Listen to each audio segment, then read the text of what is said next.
Welcome, everybody, to another episode of the Salon Scoop podcast. We have a very interesting podcast episode for you today. We are going to get the scoop on a transition from a, let's say, quote unquote, regular salon life stylist into really transforming into a personal business that's having a real impact on our industry. We have Andrea Sampson, the owner, CEO, founder of FA Magazine with us today. And we're going to follow her journey from starting in the industry to really creating an initiative and an important movement for our industry, how it's all started, how it impacts you, and hopefully give you some education, inspiration if you have projects in mind yourselves as to things that you want to do in this industry and what it takes to actually get there. So firstly, Andrea, thank you so much for joining us today and being open to share your story. Absolutely. Thank you so much for having me. It is a pleasure to be on the podcast. I absolutely enjoy them. Awesome. All right. Well, let's get into it. We always like to start our shows with every guest with an S.O.S. signature question. So this one has nothing to do with your actual business. But Andrea, say that you're stuck on a deserted island and you can only bring one hair product, one book, and one snack with you. What would you bring? Oh my goodness. So first of all, the hair product that I have to have is it's called Unique One by Revlon Professional. My hair literally depends on it, relies on it. It's a must have. It just sets my hair, prepares my hair to do anything that it needs to do. I love it. Fair enough. Yes. And you get one book and one snack with you. So I'm going to do The Secret, because I feel like you could read that book over and over again, and depending on what stage of your life you're at, there will be certain parts that attract to you more, and more often that I read it, there's different meanings that mean more to me than others, and there's certain things that I need to now implement in my life that I didn't have to before. It's such a transformative book. I highly recommend it to everybody. Fair, totally fair, and agreed. Yeah, and your snack. It would be cake. It would be vanilla cake. So it's strawberry shortcake. So vanilla icing, vanilla sponge, very light, airy, whipped. I could eat that for breakfast, lunch, and dinner. No time. I love it. Well, you would have to, because it's the only food you're going to have with you on the deserted island. So your wish is going to come true. Yeah, there you go. All right, let's start by giving our listeners an understanding of what your company FA Magazine does. So if you had 30 seconds in an elevator to explain to somebody sort of, what your company does, what it brings to the industry, how do you explain it to people? So we're a trade magazine, but we're a lifestyle, which makes it different. We're by artists for artists, supporting all artists. So I'm a hairdresser, and my goal is to ensure that all beauty is seen, recognized, and celebrated. That is why our tagline is the beauty of inclusion. Simple and short and sweet. And this is still a. I like respect to the timeline. So yeah, 30 seconds. Yeah. I love it. And this is obviously, it's still a relatively young company. I think just about five years old, if I'm not mistaken. Here we are in 2023. So, however, you've been connected to the industry for much longer than that. Can you share with us your background and how you got into the industry in the first place, and sort of where you were? And absolutely. So I have been in the industry, and every time I say this, I'm aging myself, but I've been in the industry for over 25 years, and I have been obsessed with hair. Anytime you hear me speak about hair, you'll know I say that I'm obsessed with it. Anytime that I can incorporate hair into something, I have. And so started out behind the chair, and then worked my way quickly to start doing education, doing corporate stuff. I also was the director of education. I had an education team. We traveled across North America, doing shows and events, organizing events.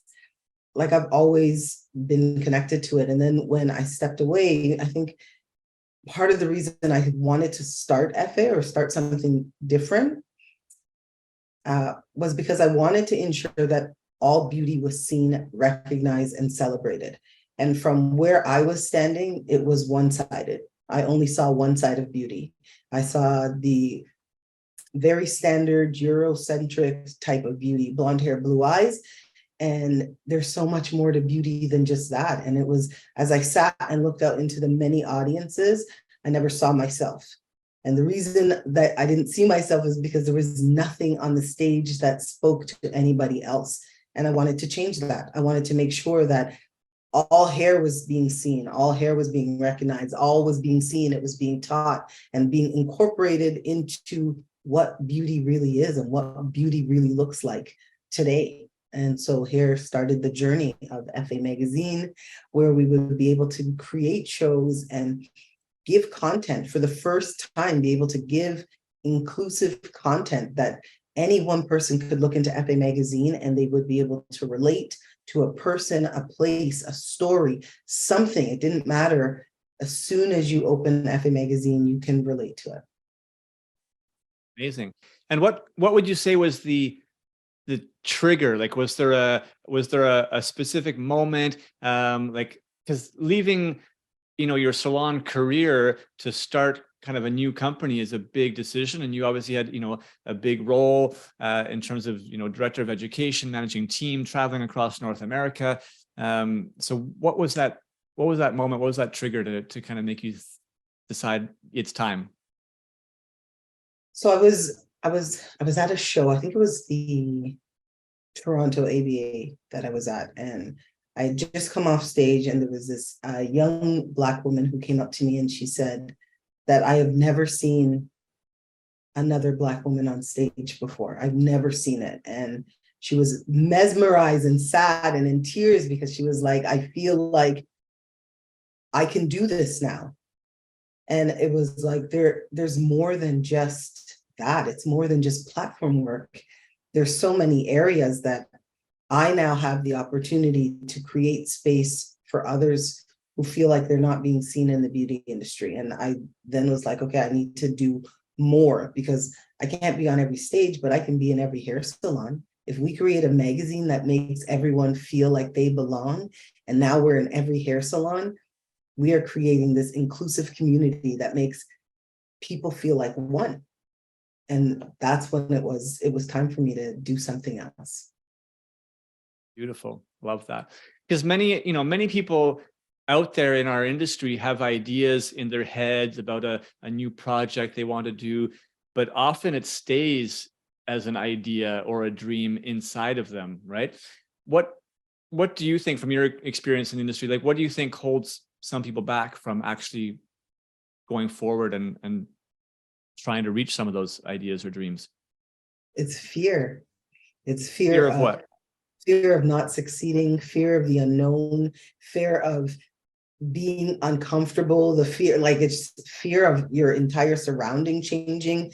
It was probably, for me, why it took me so long to even start was fear. I was comfortable. I was in a spot that I already knew, that I had dominated, that everyone knew who I was. I had mastered what I was doing. I could step on stage and I could capture an audience within 5 seconds.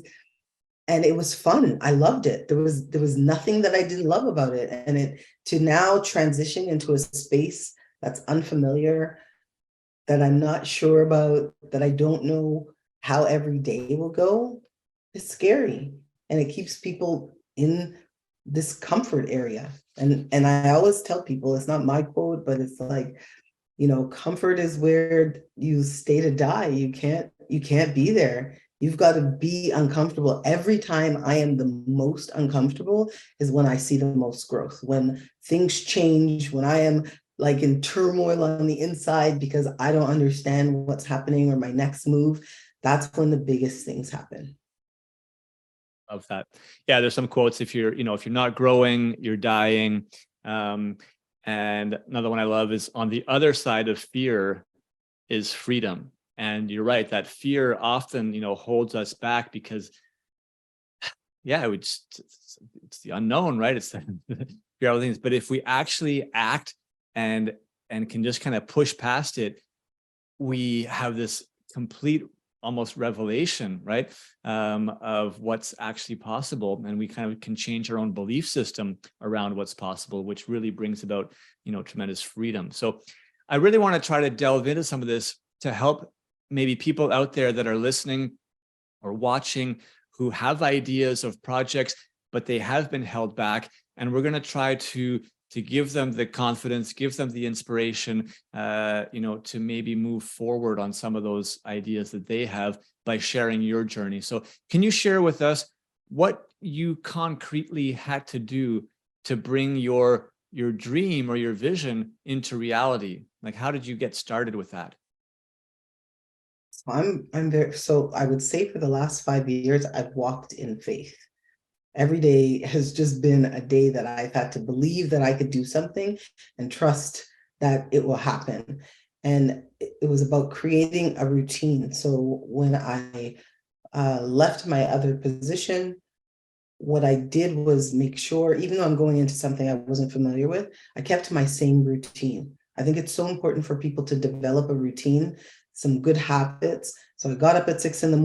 I had to create, so it was no longer that meetings were just set for me. I needed to do cold calls and call people to introduce myself. Like, yes, the industry knew me as Andrea Sampson, the platform artist, but now I'm Andrea Sampson, the editor.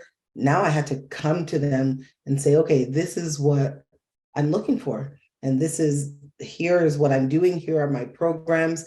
I had to create programs, put things in place, figure out what an insertion order was, figure out the steps of the magazine, what was supposed to happen. So there was a lot of learning every day. I had to be open to learning something I had absolutely no clue about. And it was a big conversation in the beauty industry where they were like, who does she think she is? She doesn't know anything about publishing. Why does she think she can even take up any room in the space? And I was like the laughing stock for a little bit because they were just like, yeah, we don't even think she'll make it past the first issue.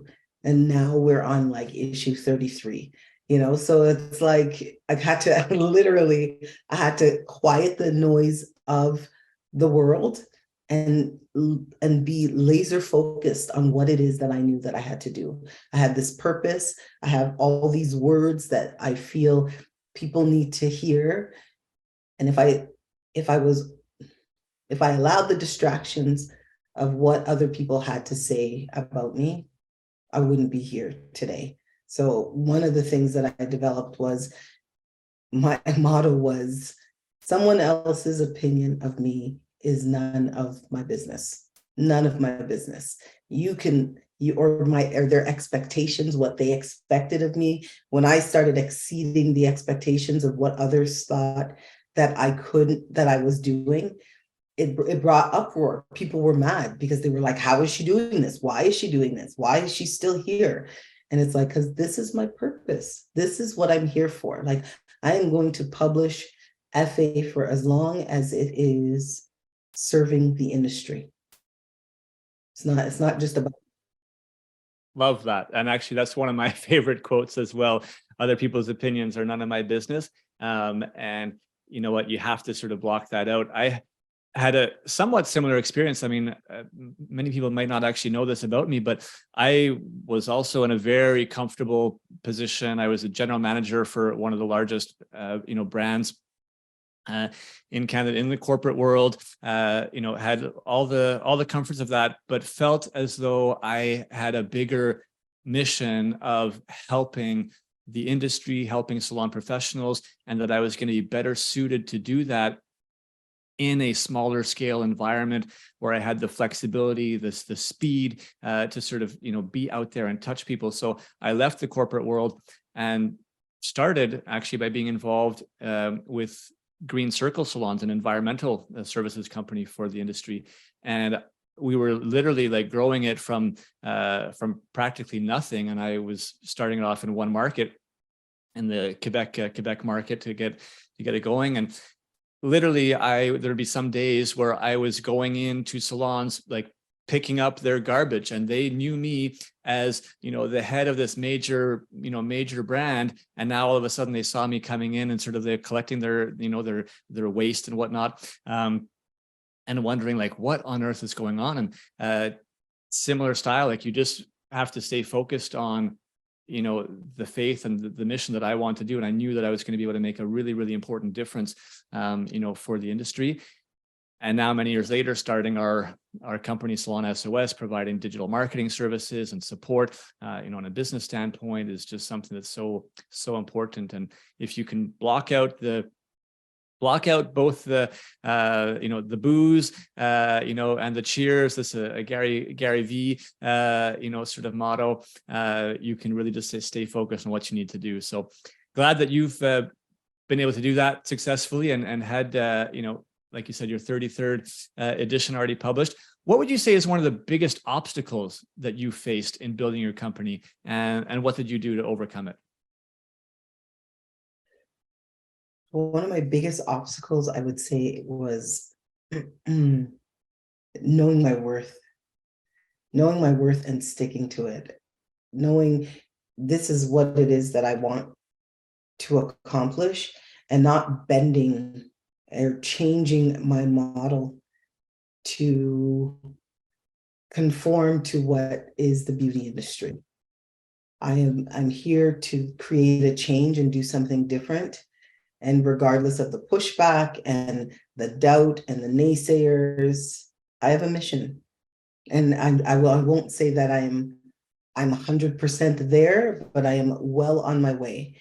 And if I didn't know my worth and who I was as an individual, that would have made me shift and try to make it what everybody else wanted it to be. So, like, for example, once someone said to me, well, why don't you make it a Black magazine? And I was like, what is that? What even is that? What is a Black magazine? I have no idea what that is. I am servicing the beauty industry and all that it encompasses.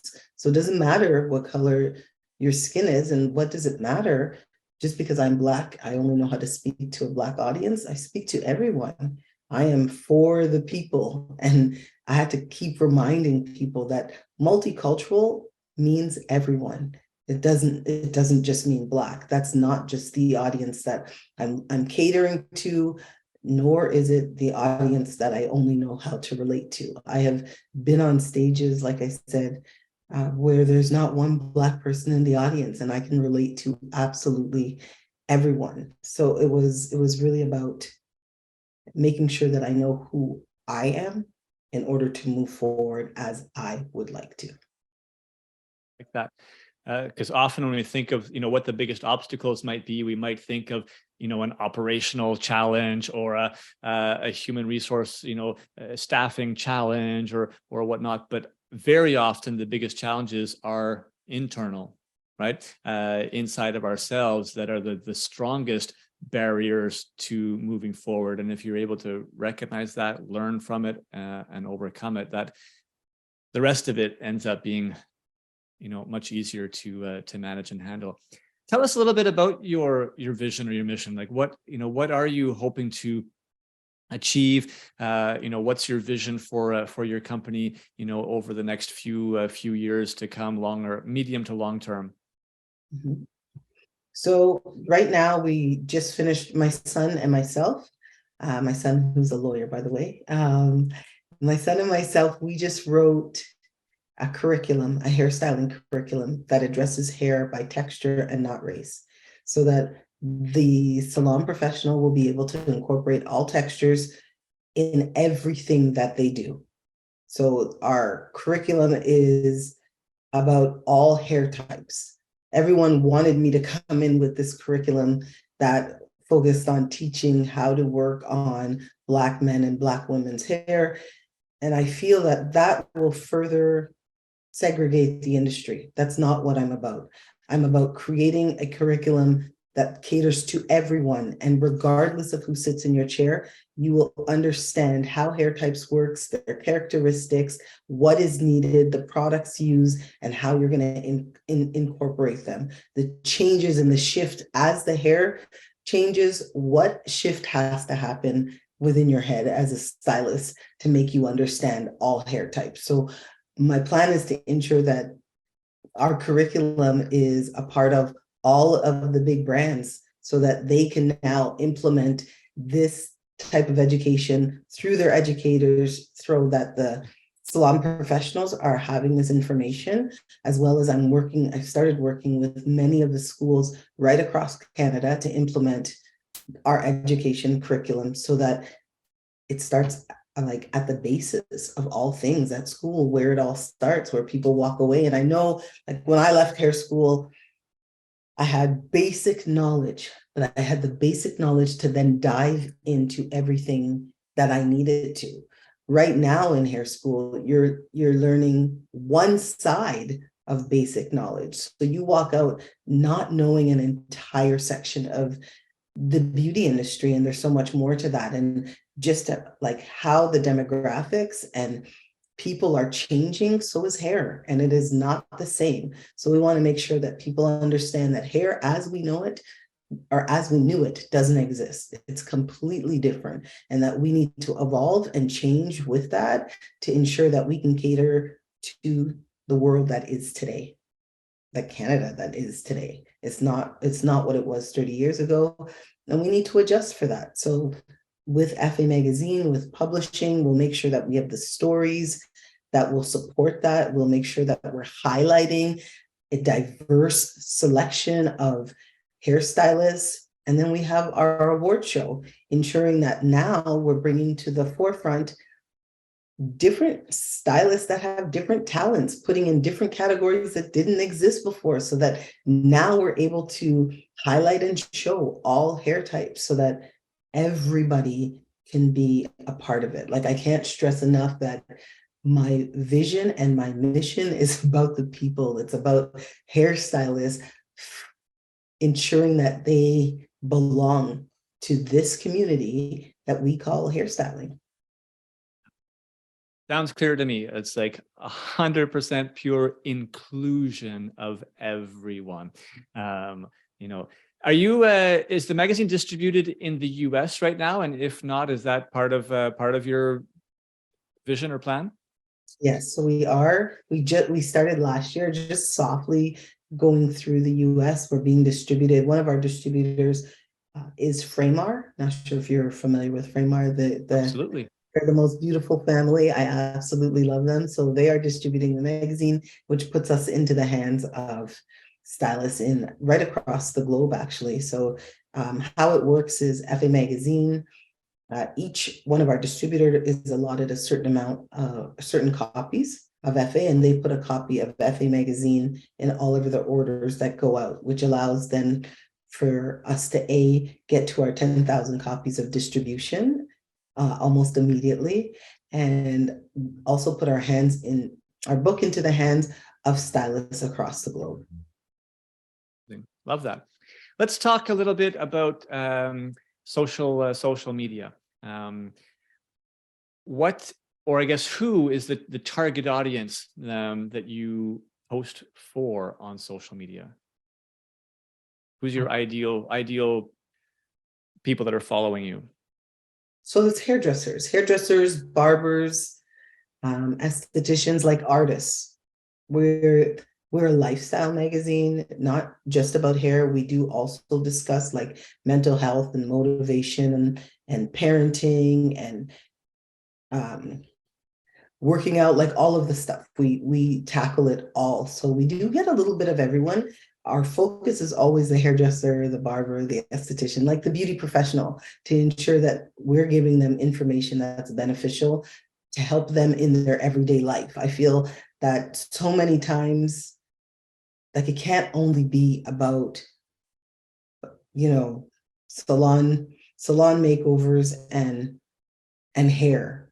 Hairdressers are more than that. We need more substance. We need things that can help us in our day-to-day in a way, and I think it needs to be presented in a creative way that allows them to want to consume that information. So yes, we'll put up hair, but we obviously, but we also will put up things that motivate them and run contests and do different things. So not the standard, but definitely impactful. Yeah, I totally agree with the the strategy of having a lot of variety, sort of mixed content that touches upon everything, because we're all humans. We all deal with all of life's challenges, and all of those challenges that we deal with, whether they're in our, personal relationships, family, stresses that we deal with, end up impacting us in the, in our professional side as well. So having the opportunity to, I guess, learn about all those things under one roof can be very valuable. How did you, as a small business just starting out, how did you go about building your audience and followers on social media?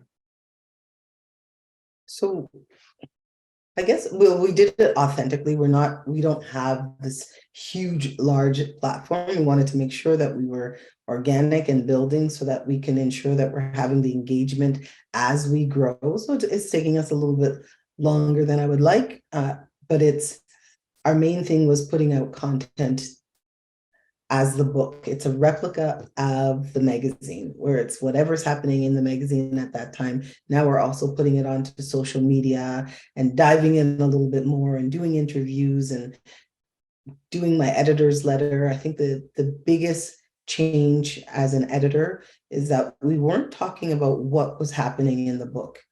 I more talked about what was happening in my life at that moment.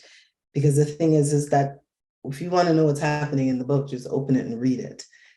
Right. So I wasn't going to give you a recap of what was happening. And that's what touched people most was my editor's letters, because they could connect and they were like, oh my gosh, I actually went through that as well as a business owner. Oh my goodness. Yes, I'm raising my son. Oh my goodness. Like, I talked about some very personal things that I know that they are also going. We're all human. I'm not going to pretend that I'm this super natural person that doesn't go through things. I absolutely do. And I just took them through my journey for the last 5 years, and then take them into certain parts of my life that they wouldn't know about. So it's really about me giving them a glimpse of my life, as well as giving them a glimpse of other people's lives and experiences. Which is good. Again, for people out there that are thinking of starting their own thing, it's always important to understand, like, what's the best way for them to go about starting something, building an audience. So just sort of true, authentic content, and sort of growing it organically. Ultimately, you want to have the right followers. We always talk about, the quality of your followers is much more important than the quantity of your followers. So, if you're putting out content that really speaks to your audience, that engages, you're going to build that right set of followers, slowly but surely. It's not the same as it was, 7-8 years ago. The algorithms, blah, blah, blah, make it harder and harder. But what social media platforms do you find are most successful for your company? So we are on Instagram, and then we're on TikTok. So we just started on TikTok. You got to do a little bit different. You got to be out there. And I find that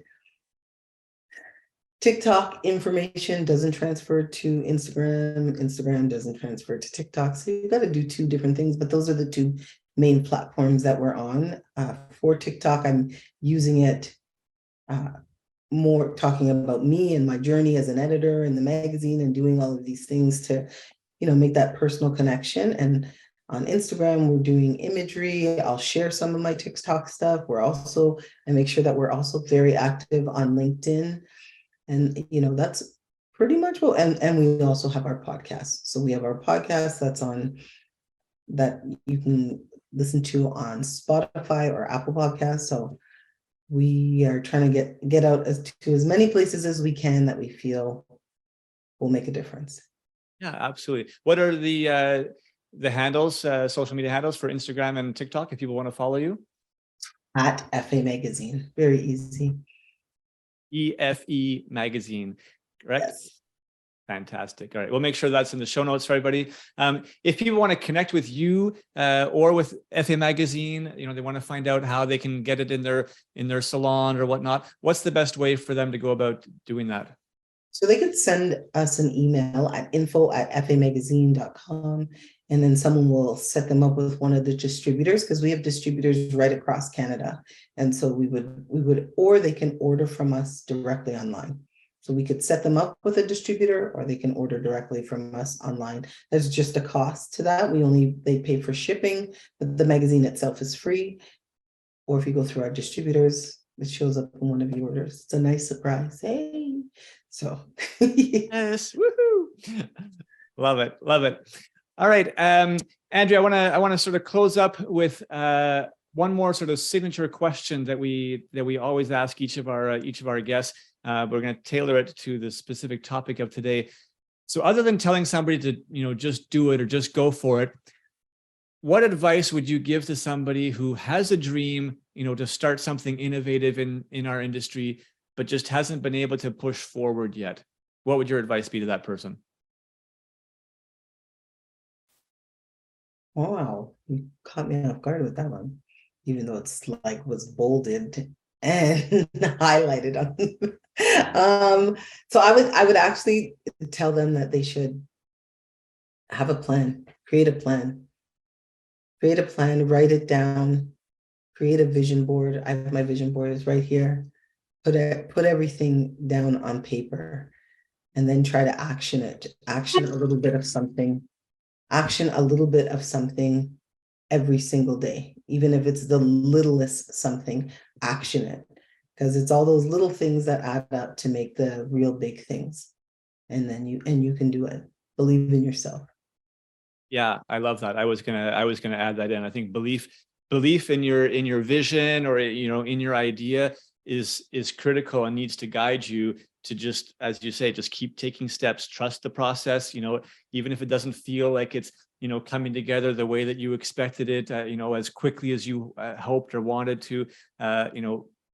If you really believe in your idea, trust the process, keep taking those steps, and you know what, it will come, and you'll be able to look back in all these different time periods. You can look back 6 months, you can look back 1 year, you can look back 5 years ago to when you were first starting, and be like, oh my gosh, like, look at everything that you've been able to accomplish already in that time frame from where you started, and it's flourishing, and there's much more to come. So thank you so much, Andrea. That's a great message, inspirational journey that you've had, and hopefully our listeners have been able to sort of gain some insights that might help them. And we certainly wish you and your vision and mission, which is so important for our industry, continued growth and success, so that it can really benefit all, which is ultimately what you're looking to accomplish. Everyone, don't forget to rate, review, and share. That's how we can help more people in the industry benefit from this information. Andrea, thanks again for being with us today. Thank you, Scott, for having me. It was a pleasure to chat with you. Have a great day. Thank you. Thanks so much, everyone. Have a great day, and go get your hustle on.